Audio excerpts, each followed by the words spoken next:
The captain let out a slow breath. And if I say no? Neither of them answered, but their silence spoke volumes. Then, just when the tension felt like it was about to snap, the unexpected happened. A second car screeched to a stop at the entrance of the alley. Doors flew open, and more figures stepped out. But these weren't reinforcements for the two operatives. They weren't part of whatever operation this was. They were his people detectives, officers from his own division, people he had worked alongside for years, and judging by their expressions, they weren't here by accident. Someone had tipped them off. One of the new arrivals, a detective named Ramirez, locked eyes with the captain. "We got a call," he said, voice sharp. "Said you were in trouble." The two operatives didn't flinch, but the shift in the situation was clear. The numbers weren't in their favor anymore. The captain didn't take his eyes off them. And who made the call? Ramirez hesitated. Anonymous tip. Another anonymous call, just like the one that had sent the first officers after him. But this time, it had worked in his favor. Someone out there wasn't just trying to take him down. Someone was playing both sides. The tension in the alley thickened. The two operatives glanced at each other, assessing the situation. Then, just as smoothly as they had arrived, they took a step back. "Guess we'll have to reschedule," the woman said. Before anyone could react, they turned and slipped into their car. The engine rolled to life, and in seconds, they were gone. The captain let out a breath he hadn't realized he was holding. His people surrounded him, asking questions, but his mind was elsewhere. Someone inside the department had sent the first officers after him. Someone outside had warned his team. And somewhere in the middle of it all, there was a game being played. One that he hadn't even realized he was part of. The captain stood in the alley, his mind working fast. Ramirez and the others were still watching him, waiting for answers he didn't have, at least, not yet. Whoever had sent those operatives after him had played their hand. But the real question was why ? He turned to Ramirez. "I need to know exactly where that call came from." Ramirez nodded, already working on it. The team moved quickly, piling into their cars, leaving the alley behind. The captain followed, but something about the whole situation still felt off. Someone had pulled him into a trap, but someone else had pulled him out, and neither side was willing to show their face. By the time they reached the precinct, the call had been traced, not to an outside source, but to an internal line someone inside the department had tried to cover their tracks, rerouting it through a secure server, but not secure enough. When the final trace came through, the room went silent. The call had come from the chief's office The captain exchanged a look with Ramirez. "That can't be right." Ramirez swallowed hard. "It is." The chief wasn't just his boss. He was a man the captain had trusted for years. If he had been behind this, it meant the rot in the department ran deeper than anyone had thought. The captain didn't wait. He turned and headed straight for the chief's office, ignoring the voices behind him telling him to slow down. This wasn't the time for caution. When he pushed the door open, the chief was already waiting for him. Sitting behind his desk, calm, as if he had been expecting this. "I was wondering how long it would take you," the chief said. The captain didn't bother with pleasantries. "You sent them after me." The chief didn't deny it. He just leaned back in his chair, studying the captain like he was a puzzle. "Had to see where your loyalties were." Something cold settled in the captain's stomach. "What are you talking about?" The chief sighed, shaking his head. "You think this department is clean. You think the system isn't built on deals and secrets. We all play a part, Captain. Some of us just understand the game better than others." The pieces were falling into place now. Too fast, too sharp. This hadn't been about a random arrest. This had been an test, a way to see if the captain would fall in line or push back. and he had pushed back. "You set me up," the captain said, voice low. "Had your own men take me in, just to see if I'd go quietly." The chief's expression didn't change, and you didn't.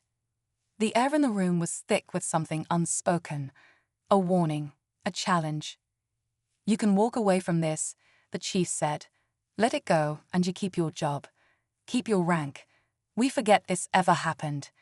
The captain stared at him. "And if I don't?" An anonymous tip, one officer admitted, said there was someone here matching a wanted suspect's description. At this, the captain let out a short, humorless laugh. "A wanted suspect." He shook his head. "And instead of verifying anything, you just walk in here and slap the cuffs on me." The officers said nothing. "Tell me," the captain continued, his voice lowering, "what crime was this suspect supposed to have committed?" Silence. The officers shifted uncomfortably. The crowd was watching closely, waiting for an answer. The bartender crossed his arms, frowning. Finally, one officer cleared his throat. "We weren't given details," he admitted, "just a description. A man sitting at the bar, dark jacket, short hair." The captain nodded slowly, processing their words. "And you thought that was enough? You didn't stop to ask questions? To confirm anything?" His voice was steady, but there was a dangerous edge to it now. The officer holding the badge swallowed hard. We were just following orders." At that, the captain's expression darkened. He leaned in slightly, lowering his voice so only the officers could hear. "Whose orders?" Neither officer answered. And that's when the captain knew this wasn't just a mistake. This was something else, something bigger. Someone had wanted him taken in, and they had used these officers to do it. But who and why? And just like that, the real story was only just beginning. The officers stood frozen, avoiding the captain's gaze. The weight of their mistake was sinking in, but something else hung in the air, something unspoken. The tension in the room wasn't just about the wrongful arrest anymore. It was about the unanswered question lingering between them. Who gave the order? The captain glanced around the pub. The bartender, still watching closely, gave him a slight nod, an unspoken sign of support. A few customers had their phones raised, still recording. This wasn't going away quietly, and the officers knew it. Slowly, the officer holding the badge handed it back. His fingers trembled slightly, but he tried to mask it. "There's been a misunderstanding," he said stiffly. "We'll straighten this out at the station." The captain scoffed. "At the station?" He rubbed his wrist where the cuffs had been. "I don't think so." One officer shifted uncomfortably. "Captain, wait." "Save it," the captain cut in. His voice was low, controlled. "You were sent here with no details, no actual charges, just an order to pick me up. Does that sound right to you?" Neither officer answered. The captain took a step closer, lowering his voice. "You don't even know who gave the order, do you?" The younger officer, clearly the less experienced of the two, blinked rapidly. His partner shot him a sharp look, a silent warning to keep his mouth shut. That was all the confirmation the captain needed. They were just following orders blindly. And that meant someone somewhere was pulling the strings. The bartender cleared his throat, cutting through the silence. "Maybe you boys should leave," he suggested, "before this gets any worse." The officers hesitated, glancing at the captain. He said nothing, just waited. Finally, the senior officer exhaled sharply. "We'll be in touch," he muttered, turning toward the door. His partner followed, but as they reached the exit, the younger one hesitated, looking back at the captain. There was something in his eyes, guilt, maybe, or doubt. But then he turned and disappeared into the night. The moment the door swung shut behind them, the pub erupted. Voices clashed, people talking over each other, trying to make sense of what had just happened. Some were furious on the captain's behalf, others were just stunned. The bartender leaned across the bar. What the hell was that about? The captain took a slow breath, rubbing his temple. "I wish I knew."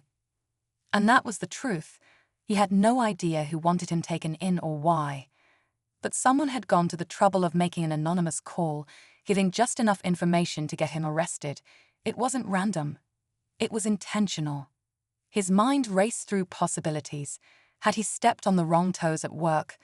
Made an enemy he didn't know about? His position gave him authority, but it also put a target on his back. There were plenty of people who wouldn't mind seeing him taken down. But to use his own department against him, that was bold and dangerous. The bartender placed a fresh drink in front of him. "On the house," he said. "You look like you need it." The captain chuckled, but it didn't reach his eyes. He had a bad feeling about this. And he wasn't wrong, because whoever had set this in motion wasn't done yet. Not even close. The pub was buzzing with life that night. Glasses clinked, laughter echoed, and the warm glow of the lights made everything feel just right. It was the kind of place where people came to unwind after a long day, sharing stories over a pint, never expecting anything out of the ordinary. But in the middle of all this, something unusual was about to unfold, something that would leave everyone stunned. A man sat quietly at the bar, sipping his drink, minding his own business. He wasn't loud or causing trouble, just another face in the crowd. But for some reason, a few officers who had just entered had their eyes locked on him. Their expressions were serious, their stance tense. The air shifted as they approached him, and before anyone could understand what was happening, one of them spoke. "Sir, we need you to come with us." The man looked up, confused. "What's this about?" he asked, his voice calm but firm. "You're under arrest," one officer replied. The entire pub went silent. People exchanged glances, trying to make sense of the situation. Some pulled out their phones, recording the scene as things escalated quickly. The man, now visibly irritated, asked again, "Under arrest? For what?" The officers didn't answer right away. Instead, they grabbed his arm, attempting to pull him off the stool. The bartender, who had been serving him all night, stepped in. "Hey, what's going on?" "He hasn't done anything." By now, everyone in the pub was watching. The tension was thick. The man resisted, demanding answers, but the officers were firm. They cuffed him right there in front of everyone. Gasps filled the room. People whispered among themselves, trying to figure out why a quiet customer was suddenly being taken away like a dangerous criminal. But then, just as they were about to drag him out the door, he said something that stopped everyone in their tracks. "You guys really don't know who I am, do you?" His voice was steady, almost amused. The officers hesitated for a split second. One of them scoffed. "Doesn't matter. You're coming with us." But the man shook his head, and what he said next left everyone speechless. "I'm a police captain." Silence. Pure, absolute silence. The officers froze. The bartender's jaw dropped. The pub, which had been filled with murmurs and shock just moments ago, now felt like a place where no one dared to breathe. The man slowly turned to look at the officers, his eyes sharp. "You just arrested one of your own, and you don't even know why." The officers exchanged panicked looks. Something had gone terribly wrong. And now, everyone wanted to know, what just happened? Had they made a mistake? Or was there something bigger at play? And that's where this story gets even crazier. One of the officers loosened his grip, looking uncertain now. The other, still holding onto the man's arm, narrowed his eyes. "That's a nice story," he muttered, "but we don't have time for games." The man let out a slow breath, shaking his head. "Check my ID," he said calmly, "before you embarrass yourselves any further." For a moment, nobody moved. The pub was so quiet that the faint hum of the refrigerator behind the bar could be heard. Then, almost hesitantly, one officer reached into the man's pocket and pulled out his wallet. He flipped it open, and his face went pale. The badge inside wasn't fake. It was real, very real. The officer swallowed hard and turned to his partner, whispering something under his breath. But it was clear to everyone watching. This wasn't the kind of situation they had been expecting. The man they had just handcuffed wasn't some random troublemaker. He was someone with power, someone who knew exactly how things worked. A murmur ran through the crowd as people started piecing things together. The bartender leaned in, whispering to a customer, "This is bad, really bad." Another patron pulled out their phone, frantically searching the man's name now that it was known. Within seconds, whispers turned into gasps. It was true. The man sitting at the bar was, in fact, a high-ranking police captain. The tension in the room was unbearable. The officers looked at each other, then back at the man they had just arrested. Their expressions had changed, no longer filled with authority, but something else. Uncertainty, even fear. "You want to tell me what this is about?" the man asked, his voice still calm, but now there was something sharper behind it. The officer holding the badge hesitated. We got a call," he said finally. "A call?" The man raised an eyebrow. "From who?" The officers didn't answer right away. The pubgoers leaned in, sensing that something wasn't right. A call? For what? This man had been sitting there for hours, doing nothing suspicious. Who would have called the police on him? For the first time, the chief's mask slipped just slightly, a flicker of something dangerous in his eyes. "Then you'll wish you had." The room was silent, but the message was clear. This wasn't just about him anymore. If he kept digging, if he exposed whatever was going on, there would be consequences. Asterisk asterisk real, one's asterisk asterisk. He had a choice to make. But before he could answer, Ramirez burst in, his face pale. "Captain," he said, breathless, "you're not gonna believe this." He held up his phone, screen glowing with a fresh report. The asterisk asterisk real asterisk asterisk anonymous tip, the one that had saved him in the alley, had come from an encrypted server, routed through multiple locations. But there was one signature buried deep in the data. One that shouldn't have been there. The captain took the phone, his pulse spiking as he read the source. The call had come from someone asterisk asterisk inside the chief's own security detail asterisk asterisk. The chief's face hardened. He hadn't known. Asterisk asterisk someone close to him had turned asterisk asterisk. For the first time since the night started, the captain saw something in the chief's eyes that wasn't arrogance. It was fear. And just like that, the real game had only just begun. The captain lowered the phone slowly, his mind racing. The chief wasn't in full control of this situation. Someone close to him had made a move, one he hadn't expected. For the first time tonight, the power balance had shifted. The chief leaned forward, his jaw tight. Who sent the tip? The captain didn't answer. He just watched the older man reading him. The chief had thought he was untouchable, pulling the strings from above, but now there was someone in his own circle who wasn't playing by his rules. Asterisk asterisk that changed everything asterisk asterisk. Ramirez cleared his throat. "We can trace the signature back further, but whoever did this knew what they were doing. They wanted to be found, just not too easily." The chief exhaled sharply, shaking his head. "You think this is a win for you, Captain?" His voice was lower now, measured. "You don't even know who your real enemy is." The captain let the words settle. He knew exactly what the chief was doing, trying to plant doubt, trying to remind him that the game wasn't over. And maybe it wasn't. But one thing was clear. The chief's grit on power wasn't as firm as he thought. The captain stood up, sliding the phone back to Ramirez. "We'll find out soon enough." He turned to leave, but before he reached the door, the chief spoke again.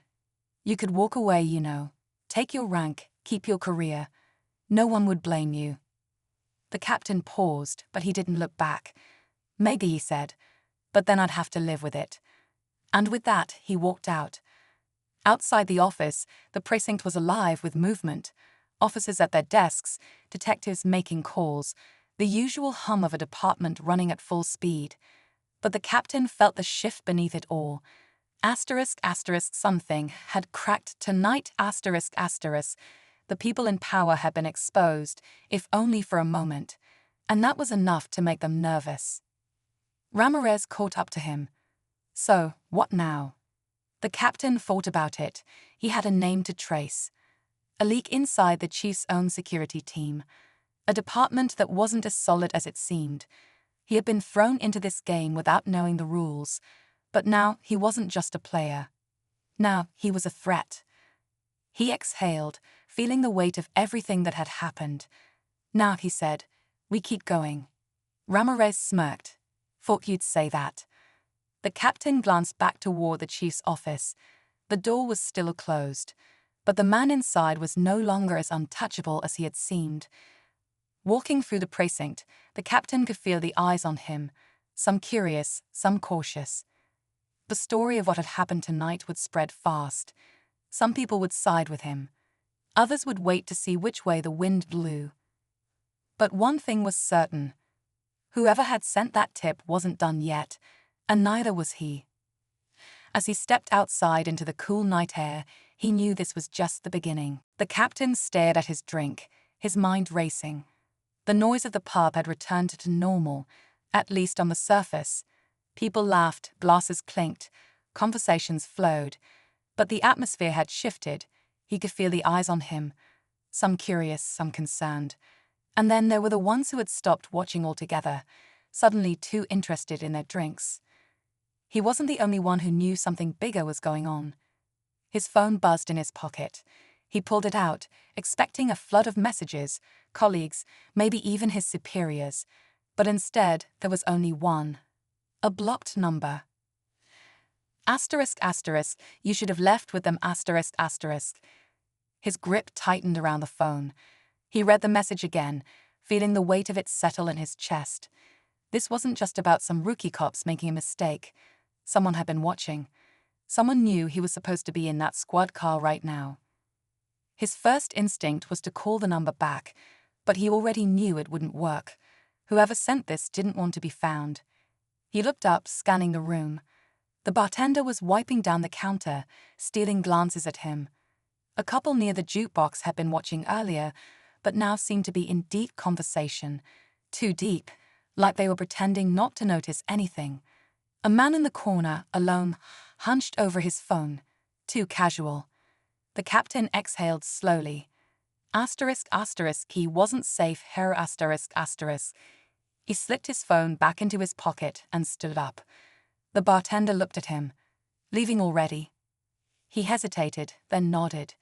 Yeah, think I've had enough excitement for one night. The bartender gave him a knowing look but didn't push. Take care of yourself. The captain nodded in thanks and made his way to the door, keeping his steps steady, controlled. As if nothing was wrong. As if he wasn't feeling the weight of every single stare in the room. Outside, the cold air hit him like a slap. The street was quiet. A few cars passed, headlights cutting through the darkness. His own car was parked down the block. He walked toward it, listening. Footsteps. Soft, measured. Not his. He turned the corner, slipping into the shadows between two buildings. Then he waited. Seconds later, someone followed. A figure, moving carefully, trying not to draw attention. The captain stayed still, heart pounding. The person slowed, hesitated, maybe sensing something was off, but before they could react, he stepped out behind them. Looking for me? The figure spun, startled, but the captain had already grabbed their arm, yanking them into the alley. A young man, wide-eyed, barely out of his 20s. Not a cop, not someone trained for this. Who sent you? The captain demanded. The man swallowed hard. I know what you mean. Wrong answer. The captain tightened his grip. You knew I'd be here. You followed me. So either you start talking, or I find out the hard way. The man's breathing quickened. Okay, he gasped. I was just supposed to watch you. Make sure you didn't go anywhere. Who gave the order? The man hesitated. The captain could feel his pulse racing under his grip. Then, barely above a whisper, he said, someone inside. The words sent a chill down the captain's spine. Inside the department. His own people. Before he could ask anything else, a car screeched to a stop at the end of the alley. The man in his grip panicked. I swear, I don't know anything else. The back door of the car flew open. Two figures stepped out, their movements quick, decisive. Not the same careless officers from before. These were professionals. And they weren't here to talk. The captain barely had a second to react before the two figures started moving toward him. The way they carried themselves, steady, controlled, no wasted motion, told him everything he needed to know. These weren't ordinary officers. These were people trained for situations like this. People sent to clean up mistakes. The young man in his grip tensed, panic flashing in his eyes. He wasn't important to them. He was just a messenger. The real target was the captain. The alley was too tight to make a run for it. His only chance was to hold his ground. He released the young man, shoving him backward. "Get out of here," he muttered under his breath. The man hesitated for only a second before taking off, disappearing into the shadows. The captain didn't have time to worry about him now. His focus was on the two figures stepping closer. "Captain," one of them said, his voice smooth, almost polite. "You're making this harder than it needs to be." The captain kept his stance relaxed, but his mind was racing. "Funny," he said. "I was just thinking the same thing." The second figure, a woman, shorter but just as dangerous, tilted her head. "We can do this here," she said casually, "or we can take a drive."